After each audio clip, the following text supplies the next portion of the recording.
ചില സിം ഇടുമ്പോൾ നമുക്ക് പേഴ്സണൽ ഹോട്ട്സ്പോട്ട് ഓൾറെഡി ഉണ്ടാവും. പക്ഷേങ്കിൽ ചില സിമ്മിൽ നമ്മൾ സെറ്റിങ്സിൽ പേഴ്സണൽ ഹോട്ട്സ്പോട്ട് കാണില്ല. അപ്പോൾ അതിന് വേണ്ടിയിട്ട് നമ്മൾ ജസ്റ്റ് ഒന്ന് സെറ്റിങ്സ് ഓപ്പൺ ചെയ്യാം.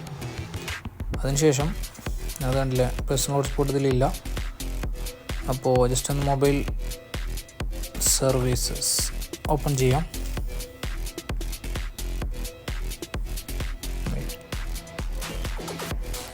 ഓക്കെ, ഇതിലിപ്പോൾ 2 സിമ്മുണ്ട്.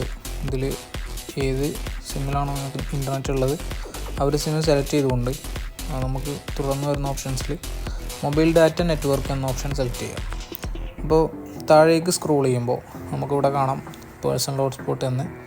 അതിൽ APN നമുക്ക് നിങ്ങളുടെ പേരോ എന്തെങ്കിലുമൊക്കെ അടിച്ചു കൊടുക്കുക. അപ്പോൾ ഞാൻ എൻ്റെ പേരാണ് ടൈപ്പ് ചെയ്യുന്നത്.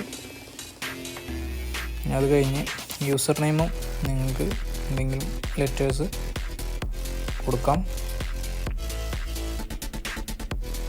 അതിനുശേഷം നമ്മുടെ ജസ്റ്റ് വൈഫൈൻ്റെ പാസ്വേഡ് എൻ്റർ ചെയ്ത് കൊടുത്താൽ മതി. ഓക്കെ, അപ്പോൾ ഇത്രയേ ഉള്ളൂ സെറ്റപ്പ്. ഇനി ജസ്റ്റ് നമുക്കൊന്ന് ബാക്ക് അടിച്ച് നോക്കാം. ഓക്കെ, ജസ്റ്റ് ബാക്ക് വരുമ്പോൾ അത് കണ്ടില്ലേ, പേഴ്സണൽ ഹോട്ട്സ്പോട്ട് എന്ന ഓപ്ഷൻ വന്നിട്ടുണ്ട്.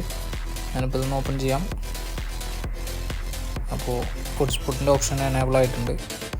ജസ്റ്റ് കണ്ടില്ലേ, ഹോട്ട്സ്പോട്ട് ഞാനിപ്പോൾ ഓൺ ആക്കിയിട്ടുണ്ട് എൻ്റെ ഫോണിൽ. അപ്പോൾ ഇങ്ങനെയാണ്. അപ്പോൾ വീഡിയോ ഇഷ്ടപ്പെട്ടാൽ ലൈക്ക് ചെയ്യണം. മറ്റൊരു വീഡിയോ ആയിട്ട് വീണ്ടും കാണാം. ഇതുവരേക്കും ബൈ.